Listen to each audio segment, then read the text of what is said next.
Hello students, स्वागत है आप सभी का फिर से एक बार। आज के सेशन में हम बात करेंगे एक बहुत ही इंपॉर्टेंट टॉपिक पे, numerical solution of partial differential equations, जिसमें सबसे पहले हम बात करेंगे classification of partial differential equation in two variables. देखिए क्या होता है कि पार्शियल डिफरेंशियल इक्वेशन इसके पहले भी हमने स्टडी किया है, बहुत अच्छे से समझा है, सीखा है। पार्शियल डिफरेंशिएशन का बेसिकली हमको जरूरत कब पड़ता है, जब हमारे पास कोई भी फंक्शन जिसको डिफरेंशिएट करना हो वो कैसा हो, दो या दो से ज्यादा वेरिएबल का कोई फंक्शन हो, तो ऐसी सिचुएशन में हम पार्शियल डिफरेंशिएशन करेंगे बजाय कि ऑर्डिनरी डिफरेंशिएशन के, ठीक है ना। तो पार्शियल डिफरेंशियल इक्वेशन में बच्चों इसके एप्लीकेशंस कई सारे होते हैं, इसके मायने होते हैं कई सारी। ज्योमेट्रिकल, फिजिकल, इंजीनियरिंग प्रॉब्लम्स के सॉल्यूशन के लिए हमको पार्शियल डिफरेंशियल इक्वेशन की यहां पे बेसिकली जरूरत पड़ने वाली है। बात करें हीट एंड वेव इक्वेशंस की, कैसे उनको फॉर्मुलेट किया जाता है या कैसे हीट एंड वेव इक्वेशन को हम पहचानेंगे, कैसे उनको सॉल्व करेंगे, तमाम चीजें हम पार्शियल डिफरेंशियल इक्वेशन के अंतर्गत स्टडी करेंगे। आज के सेशन में हम बात करेंगे कि किसी second order partial differential equation का जो जनरल फॉर्म होता है एक्स और वाई की टर्म में, वो क्या होता है। तो यहां हम जो फंक्शन कंसिडर करेंगे ना बच्चों, वो हमारे पास कैसा फंक्शन होगा कि सपोज u x और y से मिलके बना कोई एक फंक्शन है। तो देखिए ऑब्वियस सी बात है कि भाई u किसका फंक्शन है, x और y का, मतलब u किस पे डिपेंड है, x और y पे। तो आप u को x के लिए डिफरेंशिएट करेंगे तो क्या निकल के आएगा, del u by del x। u को यदि हम y के लिए करेंगे तो क्या आएगा, del u by del y। इसी प्रकार जब हम सेकेंड ऑर्डर डेरिवेटिव्स की बात करते हैं तो सेकेंड ऑर्डर के यहाँ पे चार पॉसिबल डेरिवेटिव्स होते हैं कि भाई ये जो दो डेरिवेटिव्स आए ना, del u by del x and del u by del y। अब इस del u by del x को आप एक्स और वाई दोनों के लिए करें, del u by del y को भी एक्स और वाई दोनों के लिए करें, क्योंकि जितने इंडिपेंडेंट वेरिएबल्स होते हैं ना उन सभी के रेस्पेक्ट में आप क्या करेंगे, डिफरेंशिएट करेंगे। तो जो चार पॉसिबिलिटीज आपको मिलती है ना, वो मिलती है del two u upon del x square, del two u upon del x del y, फिर मिलेगा del two u upon del y del x. But हम जानते हैं कि del two u upon del x del y और del two u upon del y del x जो होते हैं दोनों की वैल्यू एक ही होती है, तो इसको आप एक बार लिखेंगे तो भी चलेगा।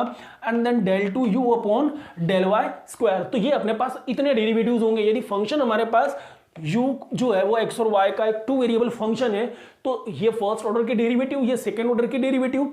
मैं आपको जनरल फॉर्मेशन यहाँ पे जो है ना सेकेंड ऑर्डर डिफरेंशियल इक्वेशन जो है पार्शियल डिफरेंशियल इक्वेशन, वो सिखाने की कोशिश कर रहा हूं। क्या होता है बच्चों, पार्शियल डिफरेंशियल इक्वेशन की क्लासिफिकेशन को समझना बहुत ज्यादा आवश्यक है यदि हम हीट एंड वेव इक्वेशन की स्टडी यहां पे करना चाह रहे हैं। आपको मैं पहले क्लासिफिकेशन क्या होता है, मतलब कितने प्रकार की यहां पे पार्शियल डिफरेंशियल इक्वेशन की हम स्टडी करेंगे, फिर हम हीट एंड वेव इक्वेशन पे आएंगे। इन पार्शियल डिफरेंशियल इक्वेशन को क्लासिफाई करने के बाद इनके सॉल्यूशन को कैसे फाइंड आउट करते हैं हम उस पर भी आएंगे। और फिर एट द एंड आपको मैं सिखाऊंगा कि कैसे numerical solution of partial differential equation जो है किया जाता है, किसी पार्शियल डिफरेंशियल इक्वेशन का न्यूमेरिकल सॉल्यूशन हम कैसे करते हैं, इन सब चीजों पे भी हम आएंगे, सीखेंगे, समझेंगे। इंजीनियरिंग और बीएससी के पॉइंट ऑफ व्यू से यदि हम बात करें तो बहुत ज्यादा इंपॉर्टेंट टॉपिक है, समझना यहाँ पे जरूरी है। किताबों में कई बार हमको डायरेक्टली समझ में नहीं आता है, हम इसको बहुत आसान से तरीके से आज सीखने की यहाँ पे कोशिश करेंगे। तो देखो यहाँ पे ना सबसे पहले तो आप क्या करो, इनको सिंबॉलिकली आप याद रखने की कोशिश करो कि भाई इसको हमने कहा स्मॉल p, इसको हमने कहा स्मॉल q, ये हुआ आपका r, ये हुआ s एंड इसको हम कह दें t। तो देखो p q r s t, बस ये डेरिवेटिव्स इन ऑर्डर के साथ आपको याद रखना है। तो सेकेंड ऑर्डर का जो जनरल पीडी होता है ना बच्चों पार्शियल डिफरेंशियल इक्वेशन, आप उसका स्टैंडर्ड फॉर्म देखेंगे ना तो आपको क्या मिलेगा, a del two u upon del x square plus b del two u upon del x del y plus c del two u upon del Y square plus any function of x y p q is equal to 0। इस प्रकार से आप समझ सकते हैं इस तरह की स्टैंडर्ड इक्वेशन को हम क्या कहते हैं, general form of second order partial differential equation in terms of x and y. यदि u x और y का एक फंक्शन है तो किसी second order partial differential equation का आप जनरल फॉर्म जो है वो कैसे डिफाइन करेंगे, तो इस तरह की दिखने वाली इक्वेशन को हम क्या कहेंगे, सेकेंड ऑर्डर की लीनियर पार्शियल डिफरेंशियल इक्वेशन। इस स्टैंडर्ड फॉर्म के बेसिस पे आप क्या करेंगे, क्लासिफाई करेंगे यहाँ पे पार्शियल डिफरेंशियल इक्वेशन को, उसके कई सारे टाइप्स के हम यहाँ पे स्टडी करेंगे। कई बार किताबों में आपको ये जो इक्वेशन है ना ऐसा भी देखने को मिल जाता है कि a del two u upon del x square plus b del two u upon del x del y plus c del two u upon del Y square plus d del u by del x plus e del u by del y plus f is equal to 0। इस प्रकार से भी आपको देखने को मिलेगा कि भाई ये function of x y p q, ये सब क्या है, पी और क्यू से मिलकर ना, तो पी का मतलब क्या होगा बच्चों, del u by del x, q means what, del u by del y. X y का कोई भी आपको एक फंक्शन देखने को मिल सकता है, तो इस प्रकार से इक्वेशन आपको देखने को मिले, या तो ऐसा या फिर ऐसा। तो इसी को हम कहते हैं general form of second order partial differential equation in terms of x and y. कई बार इस इक्वेशन को ना, ये जो इक्वेशन 1 है भाई, देखो function of x y p q, या फिर उसकी जगह आप ये इस प्रकार से लिख दें, तो बच्चों इसका मतलब एक ही होता है, लिखने का तरीका है, आपको जो कन्वीनियंट लगे आप वैसा समझना। मैं इक्वेशन 1 को फॉलो करने की कोशिश करूंगा, इस स्टैंडर्ड फॉर्म से आपको इक्वेशन क्लासीफाई करना हम सीखेंगे यहाँ पे। अब देखो ना, कई बार क्या आता है कि ये ए, आप यदि समझें कि भाई ये जो del u by del x है ना, इसको हम क्या लिख सकते हैं, del u by del x को यू एक्स भी लिख सकते हैं, plus b del square u upon del x del Y का मतलब क्या हुआ, यू एक्स वाई हुआ। ये जब हमने टेलर सीरीज फॉर 2 वेरिएबल सीखा था ना, तब भी मैंने आपको ये नोटेशन समझाया था कि भाई यू एक्स वाई का मतलब होता है कि यू का पहले वाई के रेस्पेक्ट में डिफरेंशिएशन करें, पार्शियल डिफरेंशिएशन, देन एक्स के रेस्पेक्ट में। और पार्शियल डिफरेंशिएशन का कॉन्सेप्ट आपको समझ में आना चाहिए कि कैसे हम पार्शियल डिफरेंशिएशन करते हैं। जब किसी एक वेरिएबल के रेस्पेक्ट में होता है तो दूसरा वेरिएबल हमेशा हम कांस्टेंट के तौर पे लेते हैं। अच्छे से सीखने के लिए आप आई टैब पे क्लिक करें, पार्शियल डिफरेंशिएशन आपको बहुत अच्छे से सीखने की जरूरत है, क्योंकि इस पे हम कई सारे काम जो है आगे करने वाले हैं। प्लस सी, देखो del square u upon del Y square मतलब यू का वाई का रेस्पेक्ट में 2 बार डिफरेंशिएशन, तो यू वाई वाई भी लिख सकते हैं। प्लस यहां पे आप लिखेंगे एफ ऑफ एक्स वाई, और ये है आपके पास p, और p का मतलब होता है del u by del x, मतलब u का डिफरेंशिएशन x के लिए, q का मतलब u का डिफरेंशिएशन y के लिए, इज इक्वल टू 0। तो आप इक्वेशन 1 को इस प्रकार से भी बच्चों लिख सकते हो। एक्चुअली क्या है, मैं आपको तरीके बता रहा हूं कि कितने प्रकार से आप इस जनरल इक्वेशन को रिप्रेजेंट कर सकते हैं, क्योंकि अलग अलग किताबों में अलग अलग प्रकार से लिखा होता है, हमको कंफ्यूज नहीं होना है। ये तो नोटेशन है, सिंबल्स हैं, इनको आप कैसे भी लिखें, मीनिंग सबका एक ही होना चाहिए कि del square u upon del x square मतलब u का x के रेस्पेक्ट में 2 बार डिफरेंशिएशन, मतलब आपको u x x लिखना है, plus b del square u upon del x del y मतलब b u x y, c del square u upon del Y square मतलब यू वाई वाई। इस प्रकार से भी हम इसको लिख सकते हैं। अब बच्चों यहां जो है ना ABCD जो है, ABC, ये जो होते हैं ना, ये सब क्या है, these are the general continuous functions. ये कोई फंक्शंस होंगे x और y के, जिनको हम कहते हैं कॉन्टिन्यूअस फंक्शंस। तो ये साधारण कांस्टेंट नहीं होंगे यहाँ पे, कि ये जो डेरिवेटिव्स है ना, डेरिवेटिव्स के जो कोफिशिएंट्स वैल्यूज हैं यहाँ पे ABC, these are not the constant but we can say these are some functions. और कैसे फंक्शंस होंगे, कोई कंटिन्यूअस फंक्शन होंगे in terms of x and y. अब देखो यहाँ पे ना मैं इक्वेशन आपको समझाने की कोशिश करता हूं कि इस स्टैंडर्ड इक्वेशन को कितने प्रकार से क्लासिफाई किया जा सकता है। तो बेसिकली यहाँ पे आपको 3 तरह की इक्वेशंस जो है ना वो सीखने को जरूरी है, और उन तीनों इक्वेशंस को हम अलग अलग प्रकार के एग्जाम्पल से भी आज सीखेंगे। देन नेक्स्ट सेशन में फिर हम हीट इक्वेशन, वेव इक्वेशंस पे भी आएंगे, उनको कैसे सॉल्व किया जाता है, कैसे पहचाना जाता है, लैप्लास पॉइसन इक्वेशन क्या है, न्यूमेरिकल सॉल्यूशन इन तरह की इक्वेशंस का क्या है। आने वाले सेशंस में कंटिन्यूअसली हम इन चीजों पे काम करेंगे, सीखने की कोशिश करेंगे। तो यहाँ हम किसी पीडी को, पार्शियल डिफरेंशियल इक्वेशन को 3 कैटेगरी में बांटते हैं बेसिकली। फर्स्ट होता है अपने पास एलिप्टिक इक्वेशन, दूसरा अपने पास होता है पैराबोलिक इक्वेशन, और तीसरा जो फॉर्म होता है यहां पे वो होता है हाइपरबोलिक इक्वेशन। तो बच्चों इनको पहचानना बड़ा आसान है। यदि हमको जनरल फॉर्म आता है ना किसी पीडीई का, तो हमारे लिए बड़ा आसान हो जाता है कि किसी पीडीई को हम एलिप्टिक इक्वेशन कब कहेंगे, पैराबोलिक इक्वेशन कब कहेंगे और हाइपरबोलिक इक्वेशन कब कहेंगे। तो देखिए, यदि हम ये कहें कि भी यहां पे बी स्क्वायर माइनस 4ac जो है वो या तो लेस देन 0 हो जाए, या b square minus 4ac is equal to 0 हो जाए, या b square minus 4ac greater than 0 हो जाए। इस कंडीशन को बस हमने समझ लिया तो हम इक्वेशन को क्लासिफाई करना तो बड़ी आसानी से समझ ही लेंगे कि भाई देखो ABC, अब आप ये पकड़ के चलें कि भाई A जो होता है वो क्या होता है, मैंने हम पहले ही डिफाइन कर दिया ना हमने कि एबीसी क्या है, कोई कॉन्टिन्यूस फंक्शंस है, मतलब ये जो डेरिवेटिव्स है ना इनके कॉफिशिएंट्स। अब याद ये रखना है कि ए का मतलब क्या हुआ, यू का 2 बार एक्स के लिए पार्शियल डिफरेंशिएशन करो तो जो कॉफिशिएंट उसका मिलेगा ना बच्चों वो कहलाएगा ए।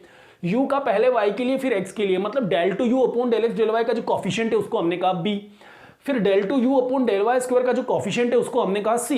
रिमेनिंग जो पार्ट बचता है ना उसके कॉफिशिएंट से हमको कोई लेना देना नहीं है, यदि हमको केवल एलिप्टिक, पैराबोलिक और हाइपरबोलिक इक्वेशन को पहचानना है। तो बेसिकली सेकंड ऑर्डर डेरिवेटिव्स जो होते हैं ना, सेकंड ऑर्डर पार्शियल डेरिवेटिव्स, इनके कॉफिशिएंट हमने respectively a b and c का, यदि b square minus 4ac less than 0 हो जाए, मींस नेगेटिव हो जाए, तो जो इक्वेशन आपको देखने को मिलेगा उसको हम कहेंगे एलिप्टिक इक्वेशन। यदि बी स्क्वायर माइनस 4ac का वैल्यू 0 हो जाए तो उसको हम कहेंगे पैराबोलिक इक्वेशन, और यदि बी स्क्वायर माइनस 4ac जो है वो ग्रेटर देन 0 मींस पॉजिटिव हो जाए तो उसको हम कहेंगे हाइपरबोलिक इक्वेशन। कुछ एग्जांपल्स लेंगे और इन तीनों फॉर्म को हम अच्छे से क्लियर करने की कोशिश करेंगे। तो स्टूडेंट क्वेश्चन नंबर फर्स्ट हम देखें कि del two u upon del x square plus del two u upon del x del y minus 2 del two u upon del Y square is equal to 0। तो देखो सबसे पहले तो symbolic form में ना, कई दफा एग्जाम में ये आपको इसकी बजाय ऐसा भी पूछा जाता है ना कि u का 2 बार x के लिए, मतलब u x x plus u x y minus 2 u y y is equal to 0। अब देखो ये एक एग्जांपल मैं आपको समझा रहा हूं कि दोनों सिंबल में आप लिख सकते हैं del two u upon del x square plus del two u upon del x del y minus 2 del two u upon del Y square. अब देखो स्टैंडर्ड फॉर्म से आप कंपेयर करें ना बच्चों, तो जो del two u upon del x square है इसके कोफिशिएंट को आपने a कहा, del two u upon del x del y के कोफिशिएंट को आपने b कहा, and del two u upon del Y square के कोफिशिएंट को आपने c कहा, ठीक है ना। और बाकी इक्वेशन के कोफिशिएंट्स से आपको कोई मतलब भी नहीं होना चाहिए। और कंडीशन हम जानते हैं कि यदि बी स्क्वायर माइनस 4ac का वैल्यू नेगेटिव आया तो एलिप्टिकल, 0 आया तो पैराबोलिक, एंड पॉजिटिव आया तो हाइपरबोलिक। अब बस आप फटाफट क्या करें, कंपेयर करते जाओ ना। देखो फर्स्ट क्वेश्चन में आप देखो तो a का वैल्यू क्या मिल रहा है बच्चों, यहाँ पे 1 मिला, b का जो वैल्यू है वो भी क्या है 1 है, और c का जो वैल्यू है वो माइनस 2 है। अब तो देखो इसका जो कॉफिशिएंट है वो a कहलाएगा, इसके कॉफिशिएंट को आप b कहेंगे, इसके कॉफिशिएंट को आप c कहेंगे। अब आप यहाँ कैलकुलेट करें तो बी स्क्वायर माइनस 4ac आप चेक करें तो बी स्क्वायर मतलब 1 का स्क्वायर 1 माइनस 4 ac, a मतलब 1 और c मतलब माइनस 2, तो 4 इंटू माइनस 2, तो देखो क्या मिल रहा है यहाँ पे 1 प्लस 4 2 जा 8 दैट इज 9, और 9 कैसा होता है पॉजिटिव होता है। तीनों में से आप तो ये देख लो कि कौन सा कंडीशन वेरी हो रहा है, वेरीफाई हुआ थर्ड वाला कंडीशन, मतलब बी स्क्वायर माइनस 4ac का जो वैल्यू है वो कैसा आया बच्चों 9, 9 क्या होता है पॉजिटिव होता है। मतलब ये जो आपका फर्स्ट इक्वेशन है, ये फर्स्ट इक्वेशन पॉजिटिव होने के कारण क्या बन गया हाइपरबोलिक। तो हमारा आंसर क्या होगा यहाँ पे हाइपरबोलिक इक्वेशन हुआ, ठीक है ना। तो फर्स्ट पार्शियल डिफरेंशियल इक्वेशन का जो फॉर्म है वो क्या बना हाइपरबोलिक इक्वेशन। इसी प्रकार देखो सेकंड इक्वेशन यदि आप करेंगे बच्चों तो बस फटाफट कंपेयर करो, second derivative with respect to x जो है वो आपका बना a का वैल्यू क्या है यहाँ पे 1, देखो b का वैल्यू यदि हम देखें तो वो है अपने पास 2, और c का वैल्यू जो है वो 1, clear. Del two u upon del x square का कॉफिशिएंट आपका a बना जो कि 1 है, del two u upon del x del y के कॉफिशिएंट को हम b कहते हैं जो कि 2 है, और del two u upon del Y square के कॉफिशिएंट को हम c कहेंगे जो कि यहाँ पे क्या है 1 है। तो चलो फटाफट अब देखें करके b स्क्वायर माइनस 4ac का वैल्यू, तो b स्क्वायर मतलब क्या हुआ 4 एंड माइनस 4ac मतलब क्या हुआ 1, तो 4 इंटू 1 तो 4 ही हुआ, और 4 माइनस 4 क्या हो गया यहाँ पे 0। देखिए जरा कौन सा कंडीशन वेरीफाई होगा, बी स्क्वायर माइनस 4ac का वैल्यू यदि 0 हुआ बच्चों तो इसको हम क्या कहेंगे पैराबोलिक इक्वेशन। मतलब क्वेश्चन नंबर 2 में जो आपको पीडी दिया है पार्शियल डिफरेंशियल इक्वेशन वो कैसा हुआ यहाँ पे पैराबोलिक इक्वेशन जो है वो बन रहा है, ठीक है ना। तो इस तरह के इक्वेशन को हम क्या कहेंगे parabolic partial differential equation. Case number 3 equation number 3 हम देखें तो अब आप फटाफट यहाँ चेक करें, a का वैल्यू क्या निकल के आया 1, b का वैल्यू क्या आया -2, एंड c का वैल्यू जो है वो फिर से 1। फिर से आप कंडीशन वेरीफाई करें, बी स्क्वायर माइनस 4ac, तो बी स्क्वायर मतलब अगेन क्या है यहाँ पे 4, एंड माइनस 4ac मतलब 4, 4 माइनस 4 इज अगेन 0। तो फिर से आपको क्या मिलेगा यहाँ पे पैराबोलिक इक्वेशन जो है वो देखने को मिलेगा, क्योंकि बी स्क्वायर माइनस 4ac यदि 0 है तो इक्वेशन का फॉर्म जो है वो क्या बनेगा पैराबोलिक इक्वेशन, ठीक है ना। एग्जाम्पल नंबर 4 थोड़ा सा हम देखें तो यहां देखो del two u upon del x square minus del two u upon del Y square. Symbolic form में आप चाहें तो आपको इस प्रकार से भी इक्वेशन कभी कभी एग्जाम में देखने को मिलता है कि u x x minus u y y is equal to 0, ठीक है ना। तो एक्स स्क्वायर के साथ में जो कॉफिशिएंट आएगा बच्चों वो कहलाएगा ए, जो कि ये 1, और वाई स्क्वायर के साथ जो आएगा वो कहलाएगा सी। तो सी का वैल्यू कितना है यहाँ पे -1, और del two u upon del x del Y का कॉफिशिएंट बनता है बी। और यहाँ पे आप देखें इक्वेशन में आपको del two u upon del x del Y नहीं दिया गया है, इसका मतलब बी कॉफिशिएंट क्या हो गया यहाँ पे 0। आपको ए बी और सी समझना पड़ेगा बच्चों, ठीक है ना। Del two u upon del x square का कॉफिशिएंट ए होता है, del two u upon del x del Y का कॉफिशिएंट बी होता है, और del two u upon del Y square का कॉफिशिएंट सी होता है।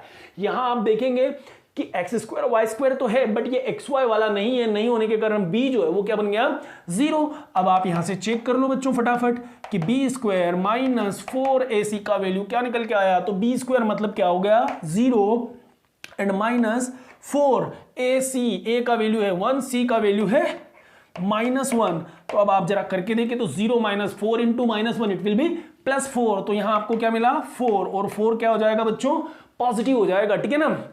तो जब भी ग्रेटर देन 0 होगा तो इक्वेशन कैसा बनेगा हाइपरबोलिक। तो ये जो हमारा इक्वेशन नंबर 4 है बच्चों, इक्वेशन 4 कैसा बन गया हाइपरबोलिक इक्वेशन बना, ठीक है ना। अब इसी प्रकार यदि हम इक्वेशन नंबर 5 के बारे में बात करें तो देखो अब थोड़ा सा मैंने अलग वैरायटी यहां पे लिया है बच्चों। ये 3 इक्वेशन ऐसे हैं जिनमें आपको वेरिएबल टाइप के कॉफिशिएंट्स देखने को मिलेंगे।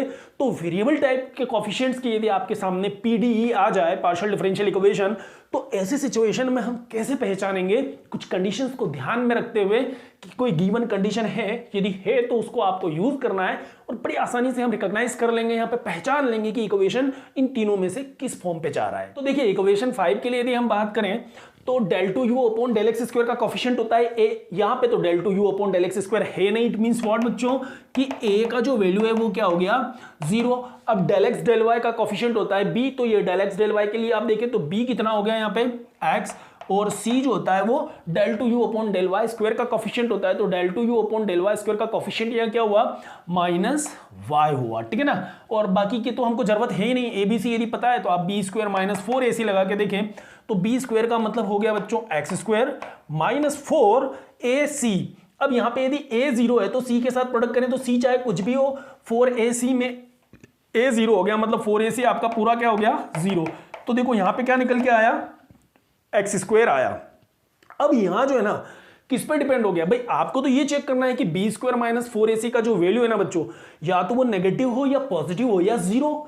अब नेगेटिव पॉजिटिव या 0 किसको रिप्रेजेंट करता है, एक नंबर को ना। और यहां आप देखें क्या वैल्यू मिल गया आपको एक्स स्क्वायर, कोई नंबर तो है नहीं, तो हमें एक्स के नेचर को यहां पे चेक करना पड़ेगा कि हमारे पास जो डिफाइंड एक्स है वो कैसा है। तो एक्स देखो क्या डिफाइन किया है यहां पे कि एक्स जो है ना बच्चों वो -∞ से +∞ के बीच में होना चाहिए। अब आप मुझे बताओ यदि एक्स आपका -∞ से +∞ के बीच में कोई भी रियल नंबर हुआ तो किसी भी रियल नंबर को आप स्क्वायर करेंगे तो हमेशा क्या आएगा पॉजिटिव नंबर ही आएगा, चाहे वो रियल नंबर नेगेटिव हो चाहे पॉजिटिव हो। यदि आप स्क्वायर करेंगे तो इट इज ऑलवेज पॉजिटिव। मतलब यहां पे इस डिफाइंड कंडीशन x के अकॉर्डिंग एक्स स्क्वायर जो है बच्चों हमेशा क्या होगा पॉजिटिव होगा। मतलब बी स्क्वायर -4ac का जो वैल्यू है वो क्या निकल के आया पॉजिटिव। और यदि पॉजिटिव है तो दी गई इक्वेशन को आप क्या कहेंगे हाइपरबोलिक इक्वेशन। मतलब इक्वेशन 5 जो हमको गिवन है इसको हम क्या कहेंगे यहां पे हाइपरबोलिक इक्वेशन कहेंगे, बिकॉज डिफाइंड एक्स की जो कंडीशन है चाहे वो कोई सा भी रियल नंबर स्क्वायर करेंगे तो that will be always positive, ठीक है ना। बात करें इक्वेशन नंबर 6 की तो देखो इक्वेशन नंबर 6 आपको क्या दिया है यहाँ पे, फटाफट कोफिशिएंट्स हम लिख लें पहले कि देखो यहाँ पे a का वैल्यू जो है क्या मिला है हमको 1 + x², b का जो वैल्यू है वो देखो क्या मिल रहा है del two u upon del x del y, it means 5 + 2x², 5 + 2x²। और c की यदि बात की जाए तो ये अपने पास है 4 + x², ठीक है ना। तो यहां पे कोई कंडीशन हमको नहीं दी है, ठीक है ना।